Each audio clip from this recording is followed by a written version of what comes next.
오랜만에 이제 시애틀의 여름 날씨 같은 날씨를 오늘 보게 되는 것 같습니다. 오늘은 민수기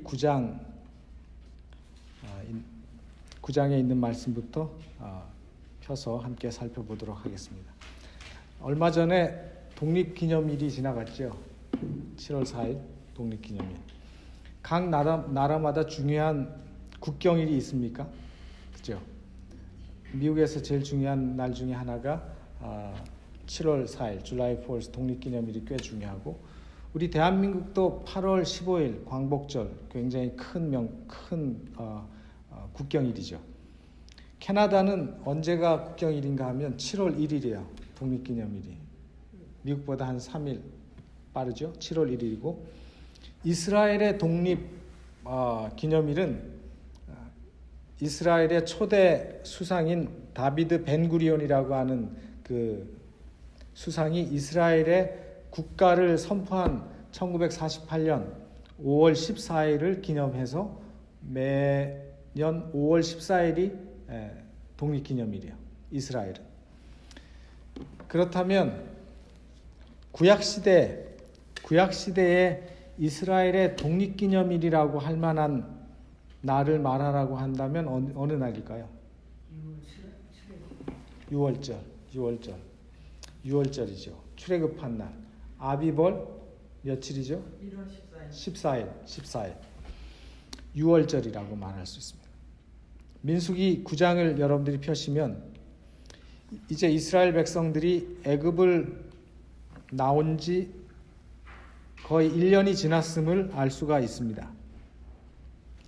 이스라엘 백성들은 하나님의 천사가 어린 양의 피를 문 임방과 좌우 설주에 바른 집을 넘어갔던 그 6월절, 1년 전에 그 6월절을 생생하게 기억하고 있었을 것입니다. 그렇죠? 뭐 몇십 년 지난 것도 아니고 바로 작년에 있었던 일.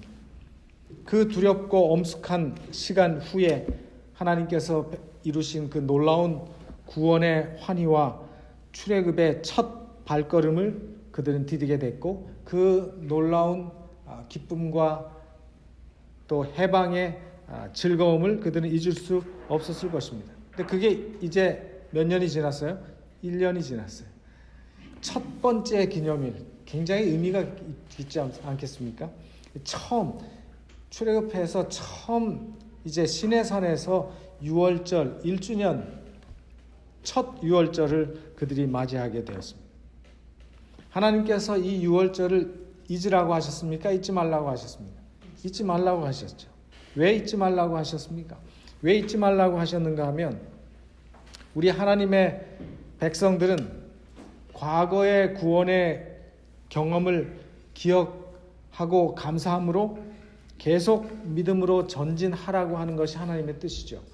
그래서 엘렌 지 화이트 부인도 자기 자서전에 기록하기를, 과거에 나를 인도하신 하나님의 인도와 그분의 구원하심을 잊어버리는 것 외에는 우리가 걱정할 일이 아무것도 없다. 그런 말씀을 하셨어요. 그래서 이스라엘 백성들이 6월절을 지키는 것은 그들의 믿음에 대한, 하나님의 믿음에 대한, 하나님의 구원하심을 믿는 그 믿음에 대한 강력한 증거라고 말할 수 있습니다. 하나님께서 우리를 구원하셨다는 사실을 믿는다고 하는 것을 표하는 그것이 바로 6월절을 지키는 거가 되는 것이었습니다. 그래서 하나님께서 애굽에서 이스라엘을 해방시켰기 때문에 이스라엘 백성들은 그분께서 그들을 약속의 땅으로 안전하게 데려가심으로써 그분의 약속을 완수하실 수 있을 것이라고 믿고 있었던 것입니다. 그리고 그것은 또한 아브라함과의 약속의 성취였죠. 이제 민수기 9장 1절로부터 5절에 나오는 말씀을 함께 보겠습니다. 애굽 땅에서 나온 다음 해 정월에 여호와께서 시내 광야에서 모세에게 일러 가라사대, 이스라엘 자손으로 6월절을 그 정기에 지키게 하라. 그 정기 곧 이달 14일 해질 때에 너희는 그것을 지키되 그 모든 율례와 그 모든 규례대로 지킬지니라.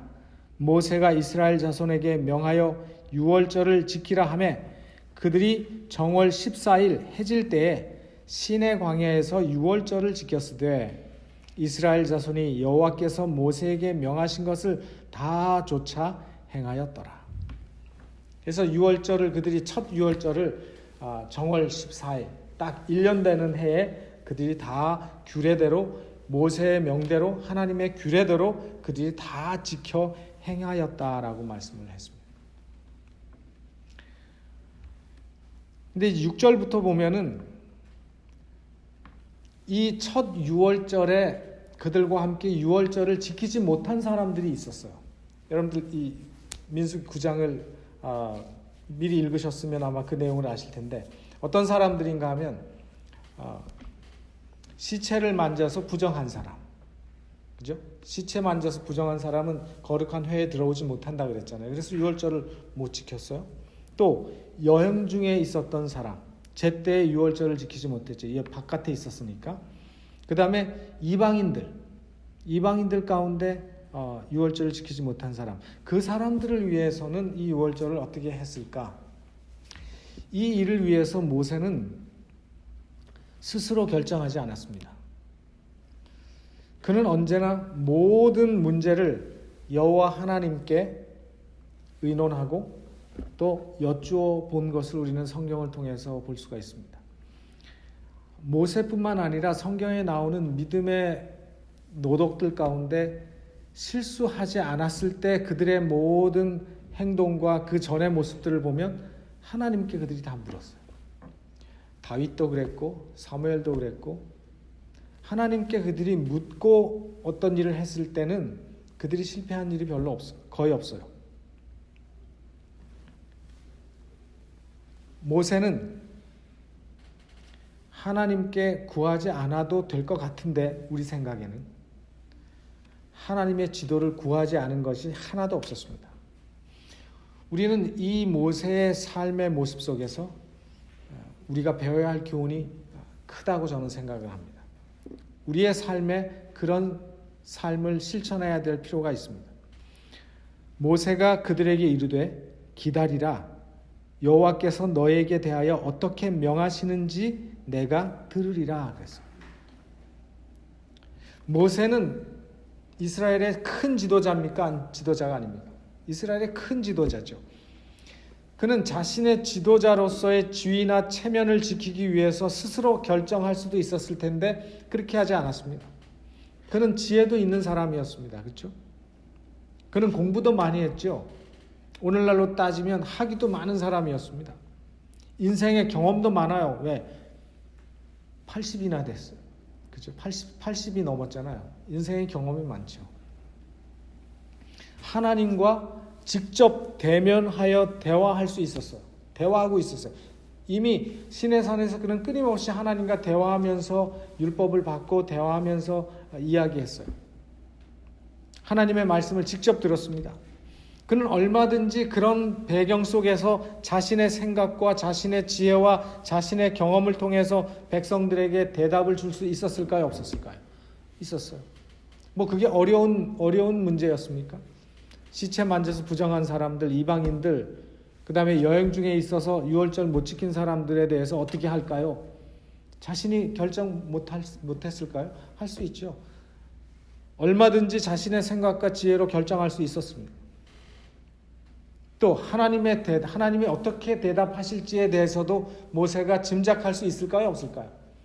하나님과 1년 동안 계속 대화하고 하나님과 만나고 하나님과 계속 말하면서 하나님의 생각을 그가 짐작할 수 있었을까요? 없었을까요? 있었을 거라고 생각해요. 이런 것쯤은 내가 충분히 결정할 수 있다고 생각할 수도 있었을 것입니다. 그러나 모세는 그렇게 하지 않았습니다. 모세는 언제나 하나님께 물었습니다. 그리고 어떻게 했어요? 하나님의 대답을 들을 때까지 기다렸어요. 이게 참 중요하죠. 우리는 잘 기다리지 못하는 사람들이에요. 우리는 참 못 기다리는 사람 가운데 하나입니다. 그러다 보니까 늘 기다리지 못하고 내가 결정하고 내가 판단해서 내가 행하다가 실패를 경험할 때가 참 많습니다. 그런 면에서 오늘 이 모세가 우리에게 보여주는 민수기 9장의 이 말씀은 우리도 이런 모세와 같은 태도와 모세와 같은 정신을 배우고 우리의 삶에서 실천해야 되겠다는 결심을 할 필요가 있는 것입니다. 문제가 있을 때 그게 큰 문제든지 작은 문제든지 그 문제가 내가 충분히 풀 수 있는 문제라 할지라도 내가 충분히 다 아는 문제라 할지라도 무릎을 꿇고 하나님께 기도하는 그리고 하나님께 여쭈어 보고 행하고자 하는 그런 정신, 그런 믿음의 태도가 하나님께서 오늘날 마지막 시대를 사는 우리들에게 기대하는 태도가 아닐까요? 그죠? 하나님께서 우리에게 그런 자세를 요구하신다고 저는 생각합니다. 자신의 뜻이나 사람의 뜻이 아니라 세상의 방법이 아니라 하나님의 뜻과 하나님의 답을 구하는 정신, 하나님의 답을 원하는 그런 마음, 하나님의 뜻에서 행하고자 하는 그 마음이 하나님을 사랑하는 사람, 믿음 있는 사람들의 태도일 것입니다. 이것이 바로 모세로 하여금 위대한 지도자로서 성공하게 했고 이런 태도가 모세로 하여금 그 백성을 가나안까지 인도할 수 있었다는 사실을 우리는 기억해야 할 것입니다. 그리고 오늘날도 우리가 그렇게 할 때 그것이 바로 우리의 능력과 성공의 비결이 될 것이라고 저는 확신합니다. 그래서 하나님께서는 오늘날도 모세처럼 하나님께 묻는 사람들에게 언제나 귀를 열고 그 물음에 그 기도에 응답하시기 위해서 하나님이 기다리고 계신다는 사실을 여러분들이 기억하시고 그렇게 행하시는 저와 여러분 되시기를 간절히 바랍니다. 이제 민수기 9장 10절부터 14절에 나오는 말씀 계속해서 이어서 보겠습니다. 이스라엘 자손에게 고하여 이르라. 너희나 너희 후손 중에 시체로 인하여 부정케 되든지 먼 여행 중에 있든지 할지라도 다 여호와 앞에 마땅히 유월절을 지키되 2월 14일 해질 때에 그것을 지켜서 어린 양의 무교병과 쓴나물을 아울러 먹을 것이요 아침까지 그것을 조금도 남겨두지 말며 그 뼈를 하나도 꺾지 말아서 유월절 모든 율법대로 지킬 것이니라. 그러나 사람이 정결도 하고 여행 중에도 있지 아니하면서 유월절을 지키지 아니하는 자는 그 백성 중에서 끊쳐지리니 이런 사람은 그 정기에 여호와께 예물을 드리지 아니하였은즉 그 죄를 당할지며 만일 타국인이 너희 중에 우거하여 여호와 앞에 유월절을 지키고자 하면 유월절 율례대로 그 규례를 따라서 행할지니 우거한 자에게나 본토인에게나 그 율례는 동일한 것이니라. 이제 왜 이런 질문이 나왔는가 하면 아까 6절에 우리가 읽진 않았습니다만은 9장 6절에 보면 때에 사람의 시체로 인하여 부정케 되어 유월절을 지킬 수 없는 사람들이 있었고 그래서 그들이 모세에게 와서 자신들도 유월절을 지킬 수 있게 해달라고 요청을 한 거예요. 그때 이제 모세가 혼자 결정하지 않고 하나님께 여쭈었고 그 하나님의 답을 기다렸어요. 그리고 10절부터 하신 말씀이 하나님께로부터 답을 얻어서 이제 백성들에게 얘기해 준 겁니다. 근데 여러분 빠지면 좋은 거 아니에요? 왜 그 사람들 여행 가서 빠졌으면 그만이지 뭘 또 빠졌으면 좋은데 또 그거 6월절 지키게 해달라고 했을까요? 그죠? 당번이 됐는데 어떤 일이 생겨가지고 당번 빠지면 좋은 일 아니에요? 옛날에 학교 다닐 때 예? 당번인데 그 당번일이 공휴일이라서 딱 빠지면 좋은 거 아니에요? 우리한테? 그죠? 지난번에 지금 저희 딸이 발뼈가 부러져가지고 한참 아프고 첫 안식일에 저희가 이제 로마린다에 와가지고 저는 집에 오고 제가 전화했어요. 야 이번 안식일은 집에서 좀 쉬어라. 너 다리도 많이 부었고 힘드니까 집에서 쉬는 그리고 의사도 안정하고 집에 있으라 그래서 제가 전화해서 집에서 좀 쉬라 그랬어요. 교회 안식일에 가지 말고 저희 딸한테 한참 전에요. 부러진 그 주에 그렇게 어떻게 했느냐고 제가 그랬거든요. 쉬라고. 그랬더니 우리 딸이 뭐라 그러냐면 자기는 학교 다니는 동안에 교회가 없어서 너무 안식일 예배가 그리웠기 때문에 자기 가고 싶다고. 그래서 갔어요. 이거 하고. 그래서 뭐 제가 뭐 그래도 저는 이제 자기 생각해서 제가 쉬는 게 나을 것 같다고 얘기했는데 뭐 가고 싶다고 지가 간다고 하니까 그거 뭐 가야죠. 그래서 교회 갔다 왔어요. 그래서 그런 마음이 참 귀한 마음이다 제가 생각했어요. 교회 가고 싶어하는 마음. 어떤 사람은 예배 빠질 구실만 있으면 빠지는 사람들이 있잖아요.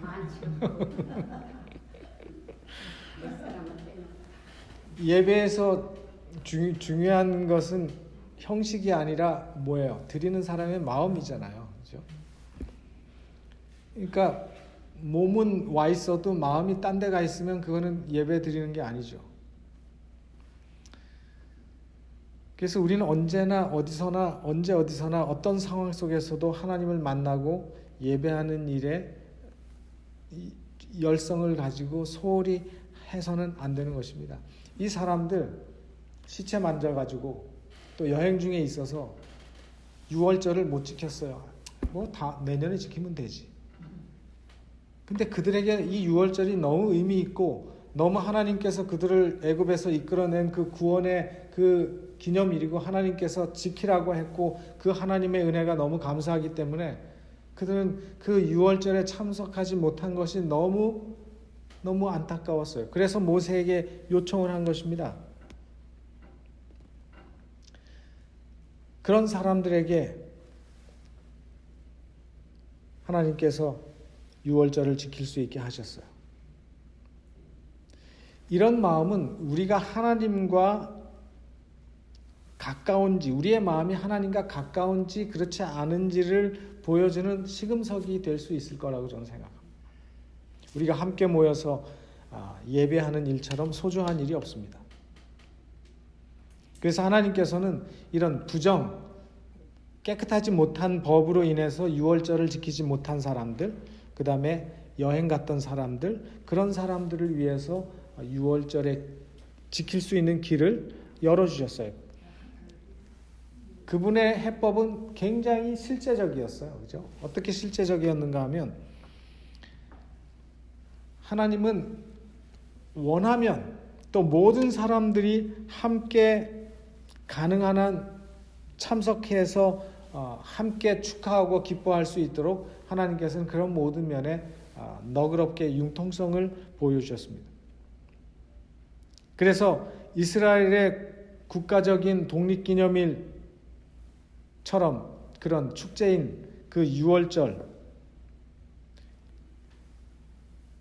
이스라엘 백성이 아닌 재류 외국인들까지도 포함시켜 주셨어요. 참 놀라운 일이라고 저는 생각합니다.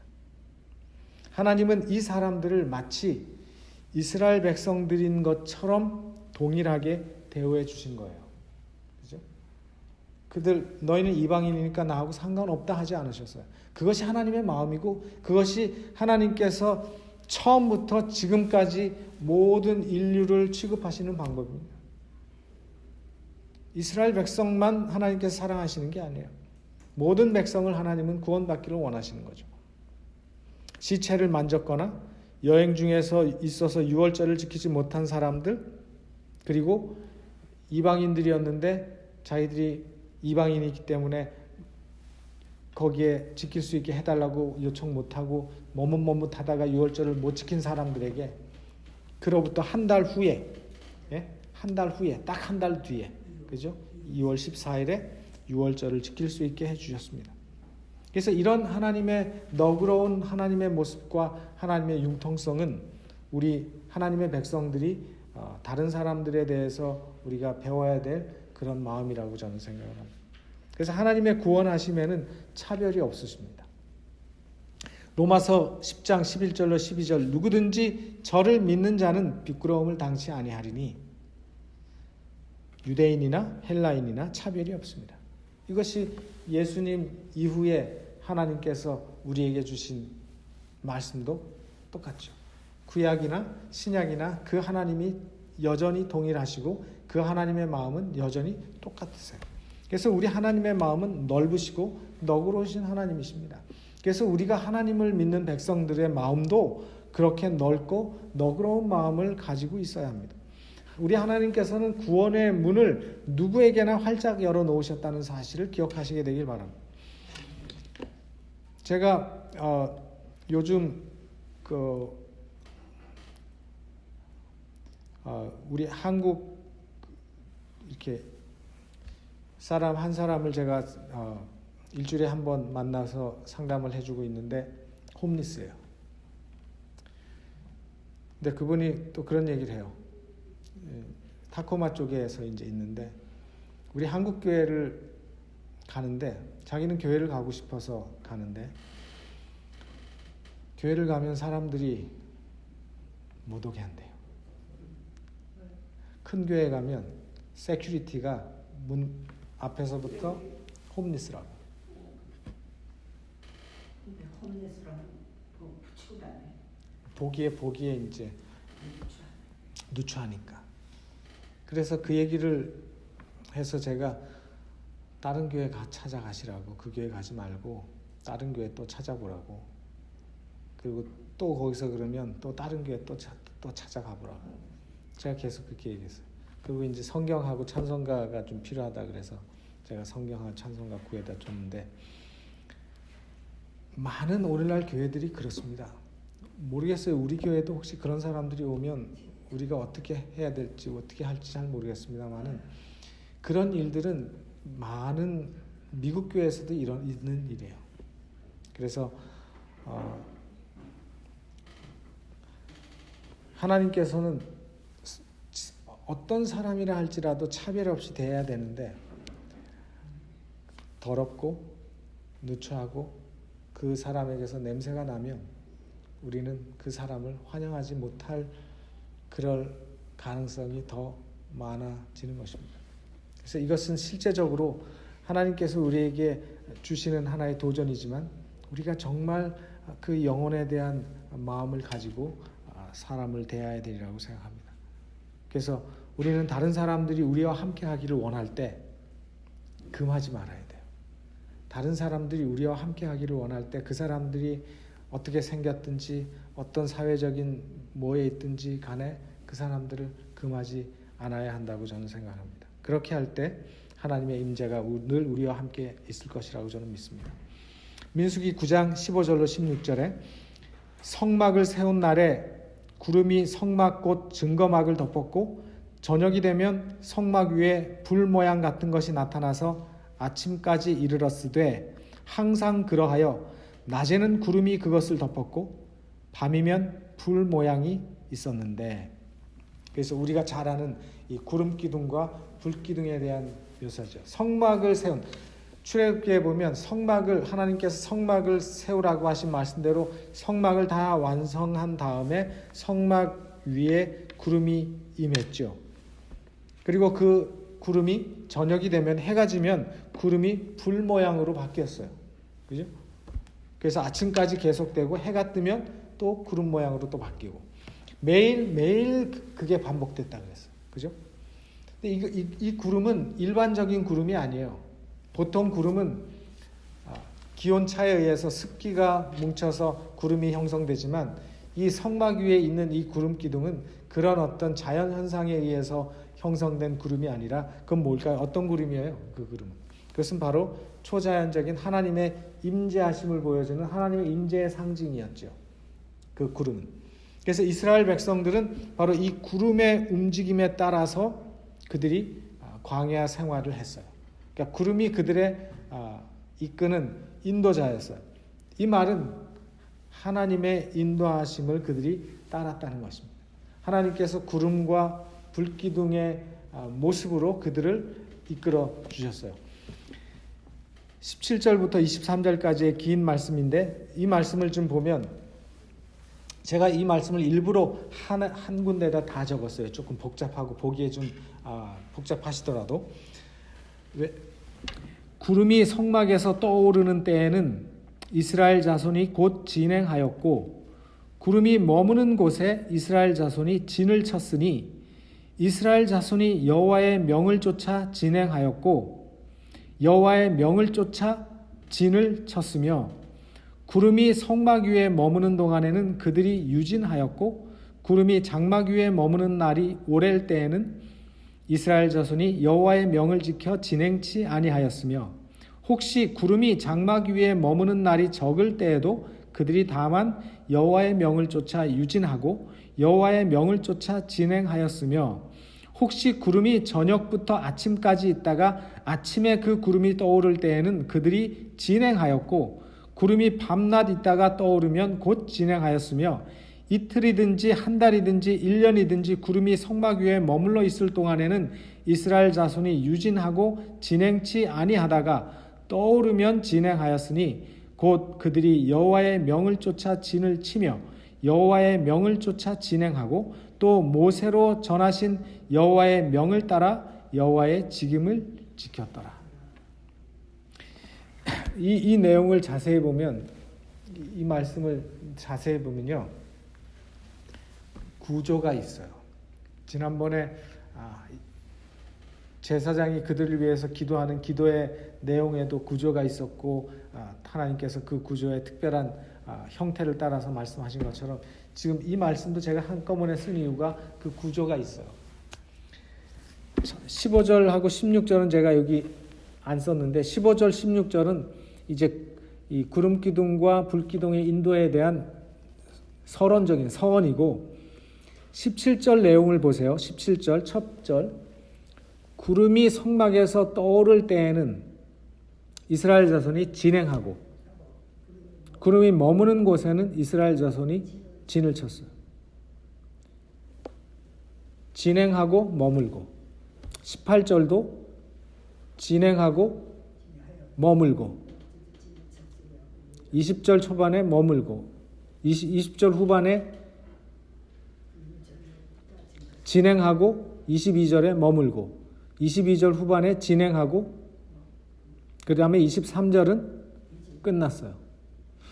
이게 뭐냐면 보세요. 진행하고 머물고 진행하고 머물고 진행하고 머물고 진행하고 머물고 이렇게 돼야 되죠. 17절에 구름이 떠오른다는 표현하고 18절에 여호와의 명을 쫓아라는 표현이 서로 이렇게 대꾸로 표현이 되어 있어요. 보세요. 구름이 떠오를 때에는 진행했죠. 18절에 보면 이스라엘 자손이 명을 쫓아 진행하였고 그러니까 구름이 떠오르는 것이 곧 뭐예요? 하나님의 명령과 같은 거예요. 하나님의 명을 쫓아. 그래서 구름이 떠오르는 것은 이스라엘이 행군을 계시하라는 하나님의 명령이고 구름이 머무는 것은 하나님께서 진을 치라고 하는 하나님의 명령이었다는 거예요. 이 말씀을 보면. 근데 어떤 때에는 저녁부터 아침까지 있다가 구름이 떠오를 때, 또 구름이 밤낮 있다가 떠오를 때 출발하는 경우에 대해서 얘기했어요.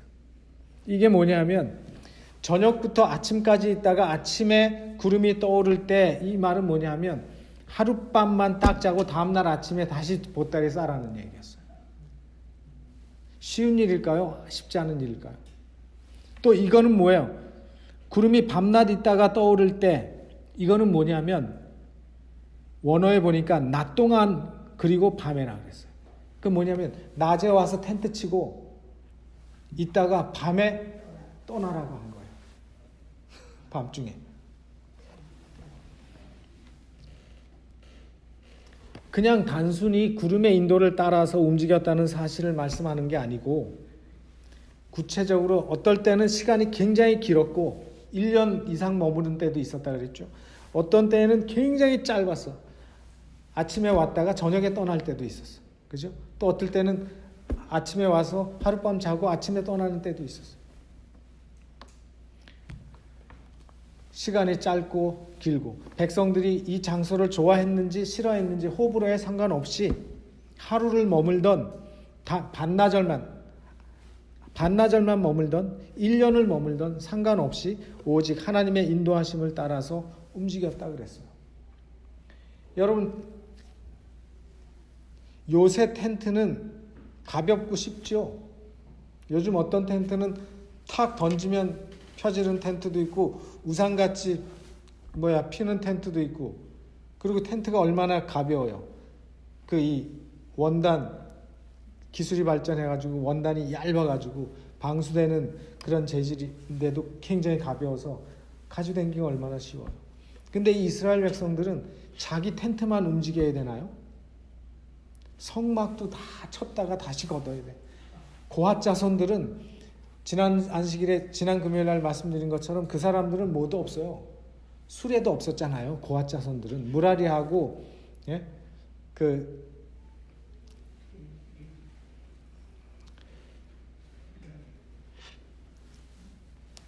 두 족장들만 제가 갑자기 생각이 하는 두 족장들만 수레를 줬잖아요.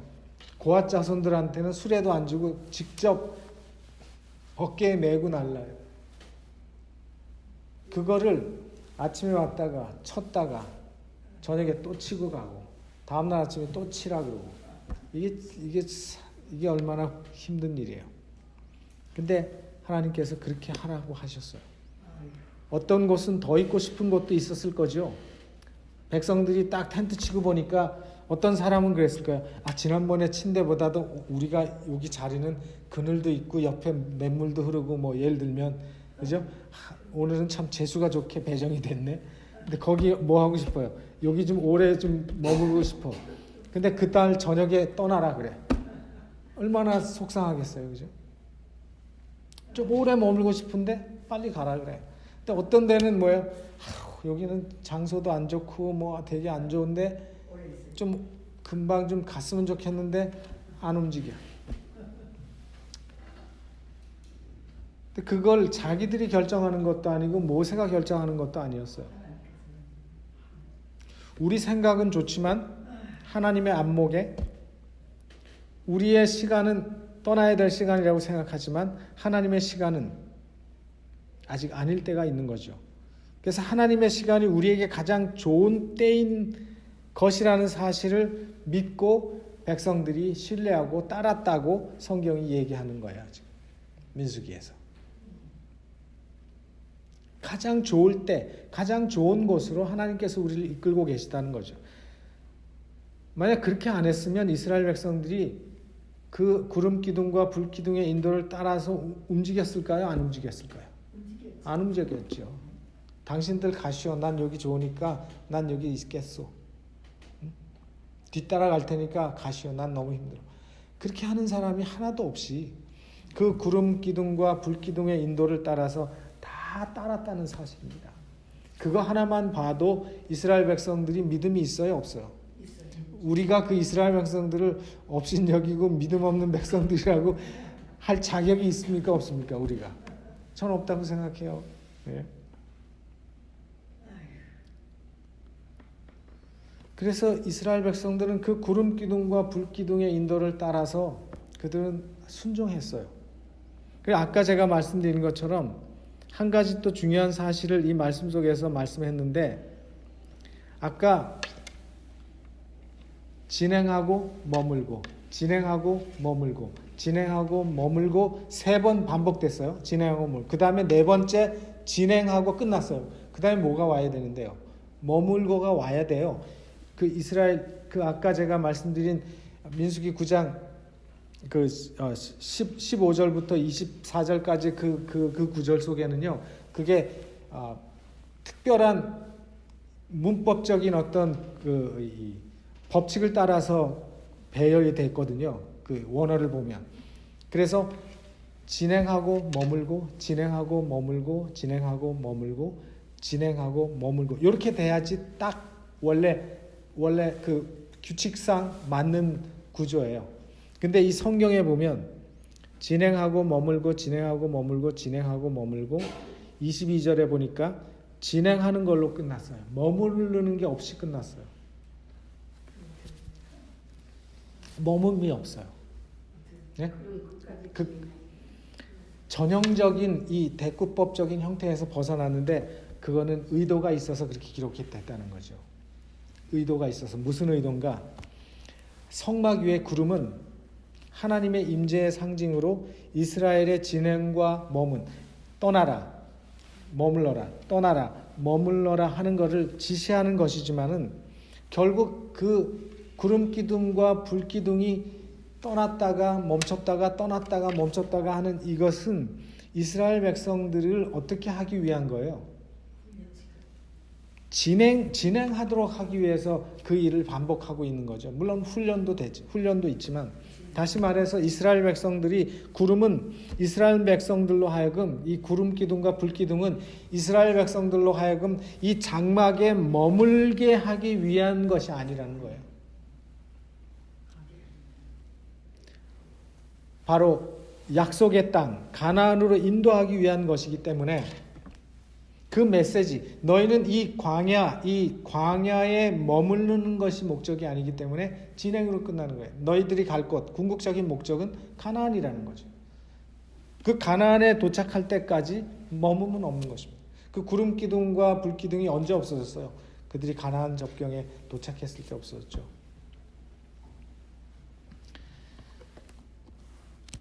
그리고 23절 이스라엘 백성들이 그 말씀을 잘 따르고 순종을 했다는 것입니다. 그래서 민수기 2장에서 4장까지 그 하나님께서 언급하신 각자의 책임을 감당하면서 각 진의 배치에 따라서 진행의 순서에 따라서 그죠? 어떻게 누가 제일 앞에 서고 그 뒤를 누가 따르고 또 누가 이것은 책임지고 하는 거 다 하나님께서 말씀하셨잖아요. 그 각자의 책임을 감당하면서 광야의 길을 믿음으로 잘 따랐다는 사실을 이 민수기는 우리에게 말씀하고 있습니다. 그래서 이스라엘 백성을 구름 기둥과 불 기둥으로 인도하신 하나님께서는 오늘날은 뭘로 인도하십니까? 오늘은 하나님의 성경 말씀과 이 말씀과 성령을 통해서 우리의 길을 인도하고 계시는 것입니다. 그래서 우리는 이 이스라엘 자손들처럼 이스라엘 백성들처럼 우리의 생각도 말고 세상의 생각도 말고 세상의 방법도 아니라 바로 하나님의 말씀에 근거한 말씀에 기초한 성령의 인도하심에 근거한 신앙생활을 통해서 우리의 믿음의 길이 가나안 땅까지 끊임없이 멈춤 없이 진행하는 신앙의 여정을 가야 한다는 사실을 오늘 말씀은 우리에게 강하게 증가하고 있는 것입니다. 그래서 하나님께서 오늘 이 민수기 9장에 나오는 말씀들을 통해서 우리의 신앙생활 속에 이 말씀들을 잘 적용해 보시기를 바랍니다. 모세처럼 작은 일이든 내가 할 수 있는 일이든 내가 모르는 일이든 상관없이 하나님께 묻고 여쭙는 습관, 그리고 내가 좋아하던 내가 싫어하던 하나님께서 인도하시는 길에 순종하고 따를 수 있는 믿음,